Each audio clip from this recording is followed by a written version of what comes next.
간암은 이제 고위험군이라는 그룹이 있어요. 그 간암의 고위험군은 대개 B형, C형 간염 환자나 간경화 환자 또는 요새 흔히 지방성 간염으로 인한 알코올성 간경화 환자, 이런 환자들의 경우를 이제 고위험군이라고 그러는데요.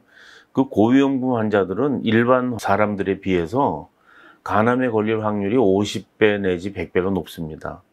그 환자들을 대상으로 우리가 간암의 조기 진단 프로그램에 들어가게 되면 나라에서 이제 매 6개월마다 초음파와 혈액 검사를 통해서 간암 표지자를 가지고 간암을 조기에 진단을 할 수가 있습니다.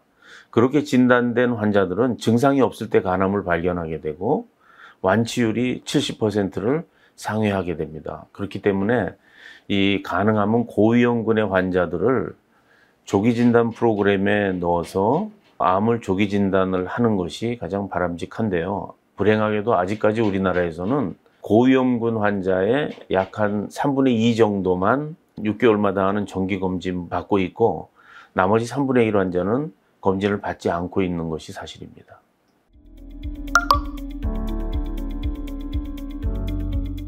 간염 환자들 중에 간경화로 가는 환자가 전체 환자 중에 약 한 30-40% 정도가 되고요. 그 30-40% 환자의 약 매년 4% 정도가 간암에 걸리게 됩니다. 만성 간염이 있는 환자 전체로 따져보면 일반 환자들에 비해서 그 일종의 고위험군이라고 볼 수 있죠. 고위험군 환자가 간암에 걸릴 확률이 50배 정도 높다라고 일반적으로 이렇게 생각하고 있습니다.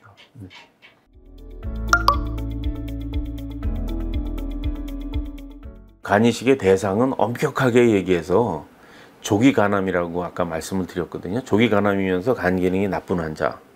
그럼 조기 간암이 어떤 거냐 하면은 5cm 이하면서 1개인 종양이거나 3cm 이하면서 3개 이하인 종양을 조기 간암이라고 합니다. 엄격하게 그 환자들을 대상으로 이식을 했다 그러면 간이식 후에 간암 재발률은 15% 이하입니다. 그렇지만 생체 간이식인 경우에는 약간 5cm보다 큰 환자나 또 3개가 아니고 한 5개 정도 있는 환자도 이제 성적이 비교적 괜찮기 때문에 가족들이 강력하게 원하는 경우에는 저희들이 이식을 합니다. 그렇기 때문에 전체 간이식 환자의 5년 생존율은 얼마나 됩니까? 이렇게 물어보시면 지금 현재 저희 병원 데이터로는 약 한 20% 정도라고 말씀드릴 수 있겠습니다.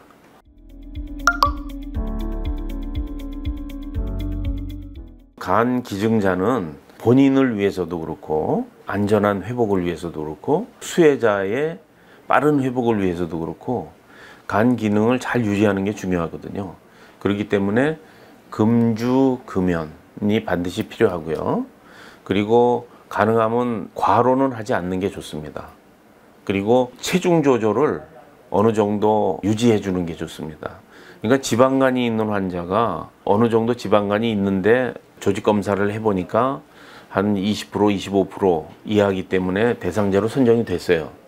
근데 그런 환자들이 만약에 체중을 약 한 7% 내지 10%를 감량을 하게 되면 지방간이 없어집니다. 그러면 본인의 건강을 위해서도 좋고 수술 후에 두 분의 안전을 위해서도 상당히 유익하다고 생각이 됩니다. 그래서 이 섭생을 탄수화물을 줄이고 단백질을 올리고 만보 걷기라든지 또는 간단한 운동 정도를 계속 유지하는 게 좋다고 생각합니다.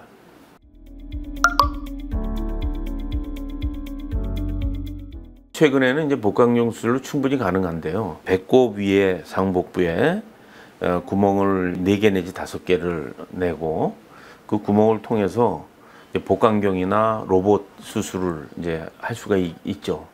근데 그 수술은 전제 조건이 간의 해부학적인 구조가 정상적인 구조를 갖고 있는 경우에 권장하고 있습니다. 비정상적인 구조를 갖고 있는 경우가 전체 환자의 약 25% 내지 30%가 되는데요.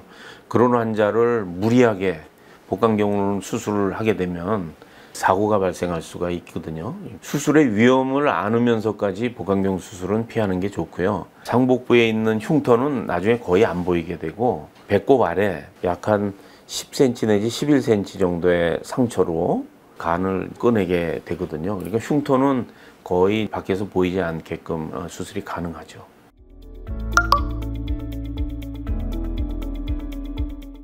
혈액 검사나 이 크로스 매치를 하지 않고 혈액을 줄 수 있는 경우에는 간 이식이 용이하게 가능합니다. 그건 무슨 얘기냐면 A형인 환자는 A형과 O형, B형인 환자는 B형과 O형, AB형인 환자는 모든 혈액형, 그 다음에 O형인 환자는 O형 혈액만 수요를 하게 되지 않습니까? 이제 간 이식도 똑같아요. 예를 들면 A형 환자의 간을 B형에게 또는 AB형의 간을 O형에게, 이건 불가능하거든요, 원래는. 근데 이제 요새 B셀 임파선암인 경우에 임파구수를 0으로 만드는 약제가 나왔어요. B세포를 없앤다는 거는 항체를 만들지 못하게 한다는 거거든요. 그리고 또 한 가지는 피 속에 나와 있는 항체가 있을 거 아니에요. 그 항체를 혈장 교환이라는 방법을 통해서 다 제거를 할 수가 있어요.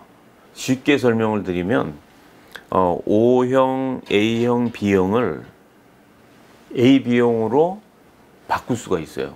한시적으로 약 한 3개월 정도를. 그러면 이제 그 기간이 한 2주 내지 3주가 필요한데요. 리투시마브이라는 주사를 맞으면 B세포가 없어지면서 향후에 항체를 안 만들어요. 그 A형, B형에 대한. 그러면 일단은 그 A형, B형 항체가 앞으로는 없는데 현재 만들어져 있는 혈장을 교환해서 혈장에 들어있는 항체를 다 제거해서 우리가 타이터를 재면서 보게 되면 환자가 어느 순간에 AB형이 돼 있어요. 그럼 그때 이식을 해요. 그러면 이제 이식을 하면 AB형은 모든 혈액형 걸 다 받을 수 있잖아요. 그래서 이식을 한 다음에 이제 새로 뼈에서 B세포가 만들어져요. 항체를 만드는 세포가. 새로 태어난 세포는 얘가 태어났을 때 우리 몸속에 있는 간을 자기 몸으로 알아요. 그걸 이제 뭐라고 그러냐면 어코모데이션이라고 보통 우리가 얘기를 하는데, 우리 몸에는 그런 신비한 현상이 있어서 3개월 동안 간이 잘 생착을 하면 다시 만들어지는 B세포가 자기 간하고 자기 몸 전체를 공격하지 않는단 말이에요. 그래서 이제 혈액형 부족과 간 이식이 가능해졌는데, 그건 이제 우리나라에서는 제가 2007년도에 처음으로 했어요. 그래서 성공적으로 시행을 했던 기억이 나고, 지금 현재는 대한민국에서 10개 남짓의 병원에서 우리나라 전체 간이식 1600명인데 1200명 생체 간이식 중에서 15 내지 20%가 혈액형 부족합 간이식입니다. 그리고 그 성적은 혈액형 적합 간이식하고 거의 비슷하다라고 이렇게 성적을 얻고 있습니다.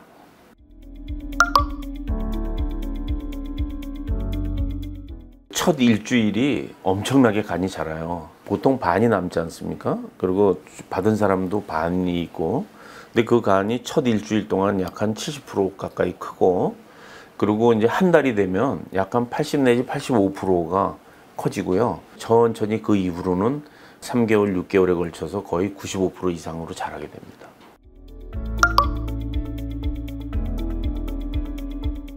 저 먼저 얘기한 얘기에 이제 어떻게 보면 반복이 되겠는데요.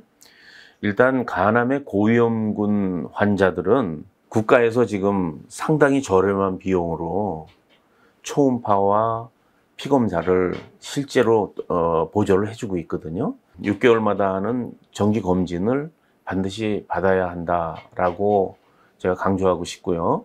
그리고 이제 간염, 간경화 환자들은 간암이 발생했을 때 원활한 치료를 받게 해주는 것이 굉장히 중요합니다.